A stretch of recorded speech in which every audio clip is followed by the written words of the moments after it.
Dans l'inconscient de Guillaume, partie 1, parce que j'ai envie maintenant de vous faire des sortes de vidéos YouTube où je suis dans ma tête, où je vous parle de mes prises de conscience, des choses finalement qui étaient dans mon inconscient que j'ai découvert et que je suis en train de traverser. Alors, aujourd'hui, j'ai envie de vous parler de... alors, je suis pas très fier de ça, hein, mais de ce truc-là qui est en moi, qui est que j'ai un goût pervers pour le fait de plaire ou d'être admiré par des gens que j'admire absolument pas, que je j'aime pas du tout, leur monde intérieur et tout ça, mais j'ai quand même envie d'être admiré par eux. C'est très chelou, c'est très pervers, et ça en dit beaucoup sur moi. Voilà. En fait, pourquoi j'ai ce mécanisme qui est là et pourquoi je fais ça en fait? Parce que c'est vrai que souvent, quand je crée des vidéos, je pense pas aux gens que j'ai envie d'attirer, je pense pas aux gens que j'ai envie, voilà, à qui mon message va parler, mais c'est pas tout le temps, hein, mais parfois j'ai ce truc qui arrive de me dire, putain, cette personne, j'ai envie de faire une vidéo juste pour lui montrer, tu vois? Et c'est avec cette forme de revanche en fait. Et cette forme de revanche, en fait, elle est assez désagréable parce qu'en vrai, elle m'emmène pas vers le résultat que je veux, moi. Moi, le résultat que je veux, c'est accompagner des personnes à justement aller dans leur monde intérieur, découvrir à quel point ils ont de l'énergie, de la puissance, tout ce qu'il faut et qu'ils peuvent atteindre des trucs de ouf, en fait, en allant travailler dans leur inconscient. Ça, c'est vraiment mon truc que j'ai envie. Mais moi, comme un connard, je vais me retrouver à parler à des gens qui en ont rien à foutre de ce que je fais, mais juste pour les titiller, juste pour les activer et juste pour créer de l'admiration qui fait que bah, du coup ils vont se dire putain il est génial et en fait moi me sentir supérieur à eux. Parce que, bah ouais, quand tu veux te sentir supérieur, c'est que tu te sens inférieur, en fait, forcément. Et donc, du coup, tu joues à ce jeu de inférieur, supérieur, etc. Mais c'était très inconscient, parce que moi, j'avais juste l'impression que bah, c'était une source de motivation pour créer du contenu, en fait. Alors qu'en vrai, pas du tout. C'est une source de revanche, en fait.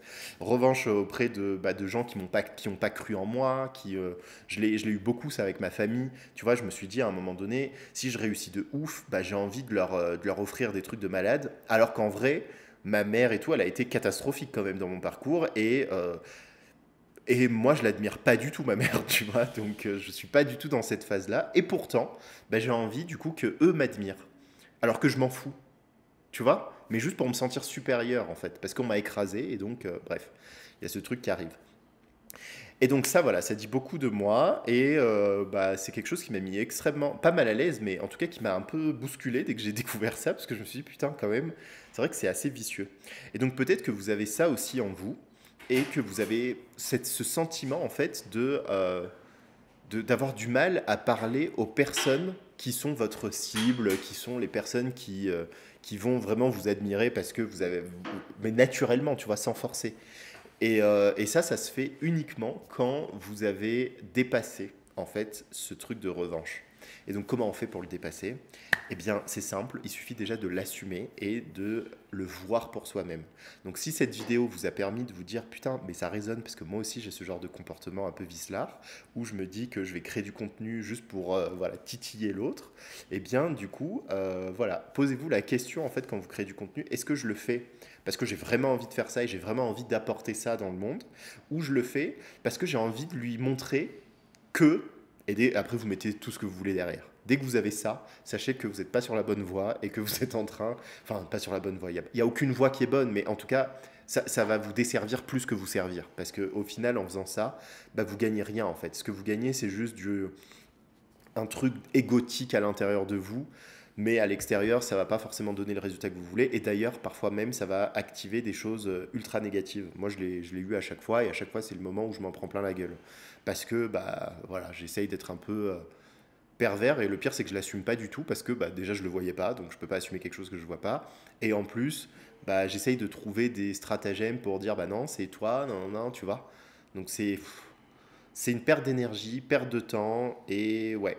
Et l'énergie, c'est précieux, en fait. Vraiment, ça, c'est quelque chose que j'ai envie de dire à travers cette vidéo, c'est que votre énergie, elle est précieuse et elle ne doit pas être utilisée sur des trucs qui en valent pas la peine, en fait. En fait, votre succès, il va être...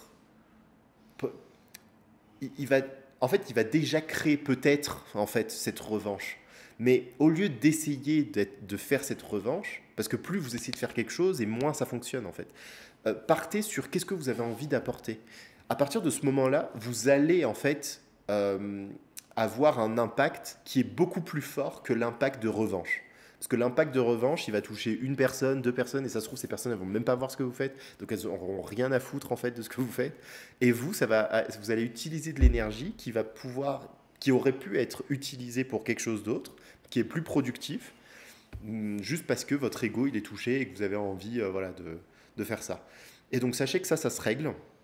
Moi, j'ai une méthode qui permet vraiment de toutes les parts d'ombre, toutes les comment ça s'appelle, quand je dis parts d'ombre, c'est des parts qui sont inconscientes, hein, pas des parts qui sont mauvaises, mais toutes les parts inconscientes que vous avez en vous peuvent être mises en conscience pour essayer justement de switcher et de ne plus être soumis par ces parts-là. Parce que tout ce que vous ne voyez pas agit dans l'ombre et agit voilà, dans l'ombre et va vous faire faire des actions ou pas faire des actions à cause de ces parts-là.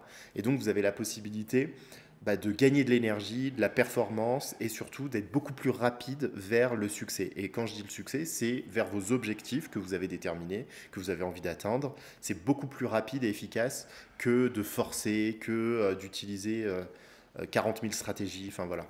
Donc voilà, je voulais juste vous partager ça et j'espère que cette vidéo vous aura plu. Je pense que les vidéos, je vais les faire chaque semaine. Je ne sais pas encore, mais voilà, j'ai envie d'avoir cette routine de vidéo qui va pouvoir vous servir et vous amener des réflexions et des prises de conscience qui sont quand même intéressantes. Sur ce, bonne journée à tous, bonne nuit, bonne journée, dépendamment à quel moment vous me regardez, et je vous dis à très bientôt.